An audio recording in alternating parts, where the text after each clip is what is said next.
नमस्कार, एस्ट्रो तक में आप सबका बहुत बहुत स्वागत है। मैं हूं प्रवीण मिश्र। तिरुपति मंदिर में लड्डू का प्रसाद कैसे तैयार होता है, लोगों के मन में लड्डू का प्रसाद कैसे बनता है, उसमें क्या क्या मिलाया जाता है, इसको लेकर के कई सवाल उठ रहे हैं। सबसे पहले तो आपको बता दें कि ये प्रसाद बनाने की परंपरा तिरुपति मंदिर में बहुत पुरानी है। बहुत कई सौ साल पहले से मंदिर में प्रसाद भक्तों को देने की परंपरा शुरू हुई।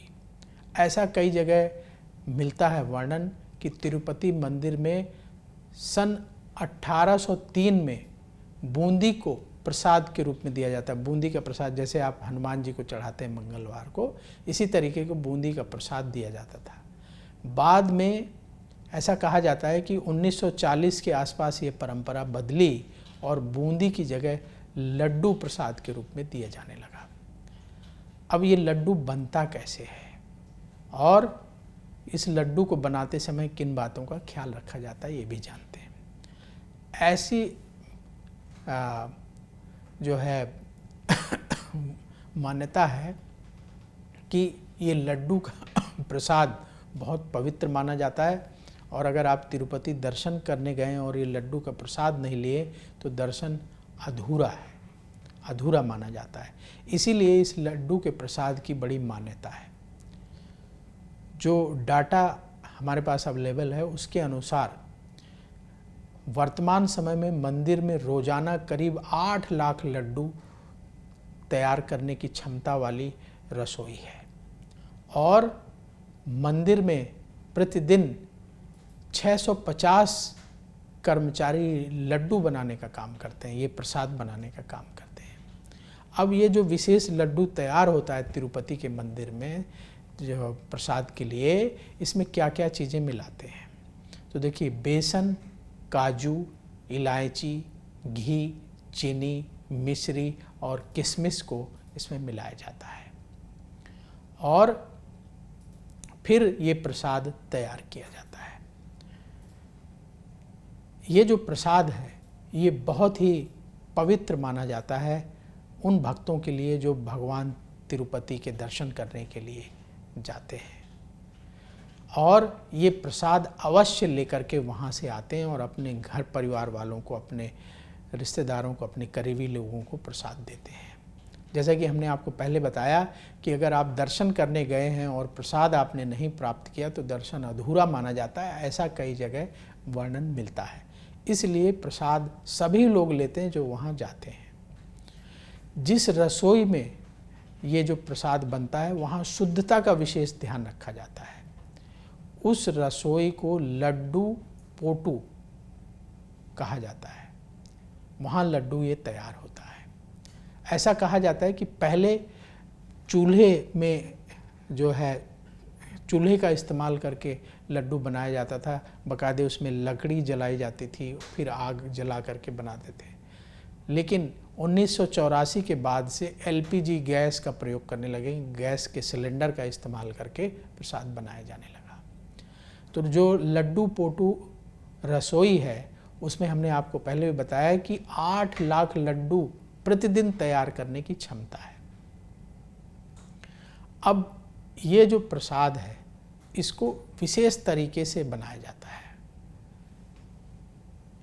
इस खास तरीके को दित्तम कहते हैं।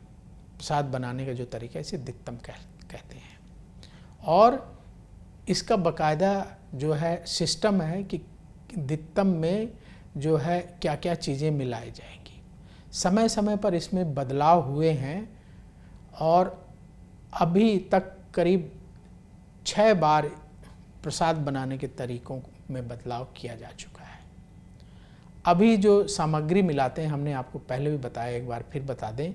बेसन, काजू, इलायची, घी, चीनी, मिश्री और किशमिश मिलाया जाता है और इनकी क्वांटिटी जान लीजिए, हर दिन कितना जो है ये सामग्री इस्तेमाल की जाती है।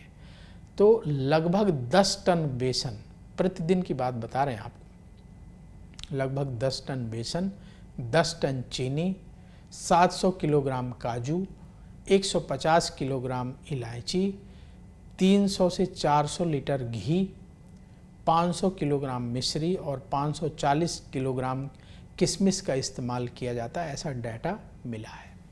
थोड़ी बहुत क्वांटिटी कम ज़्यादा हो सकती है। और आपको हमने पहले भी बताया कि लड्डू पोटू में जो लड्डू बनाने वाले रसोइये हैं, जो लड्डू बनाने का काम करते हैं, उनकी संख्या प्रतिदिन लगभग 620 लोगों की होती है। 620 लोग बनाते हैं और इन्हें जो है कुर्मी कुल्लू कहा जाता है, जो लड्डू बनाते हैं रसोई में। इनमें से जो है 247 तो शेफ़ हैं जो विशेष ध्यान रखते हैं लड्डू कैसे बन रहा है। तो 247 शेफ़ की निगरानी में ये लड्डू तैयार होता है। जो लड्डू बनते हैं, जैसे जो भक्तों को प्रसाद के रूप में दिया जाता है, उसे प्रोक्तम लड्डू कहा जाता है। जो मंदिर में श्रद्धालु जाते हैं सबको प्रोक्तम लड्डू दिया जाता है। और एक लड्डू का वजन ऐसा कहा जाता है कि 600 ग्राम से 700 ग्राम के बीच होता है। एक और लड्डू वहाँ तैयार होता है विशेष त्योहारों पर, उसे बोलते हैं अस्थानम लड्डू। इसका वजन 750 ग्राम होता है। इसमें काजू, बादाम, केसर की अधिक मात्रा प्रयोग की जाती है। एक और लड्डू वहाँ तैयार होता है कल्याणोत्सव लड्डू।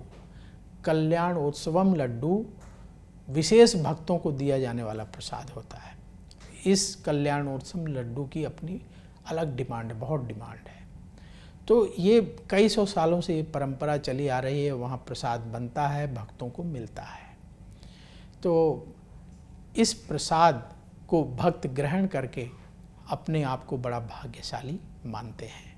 तो ये हमने आपको कुछ जानकारी बताई कि तिरुपति बालाजी का जो मंदिर है वहाँ किस तरीके से लड्डू बनता है, कितने लोग काम करते हैं, क्या क्या सामग्री उसमें मिलाई जाती है। धर्म और ज्योतिष से जुड़ी हुई महत्वपूर्ण जानकारी के लिए आप एस्ट्रो तक देखते रहिए।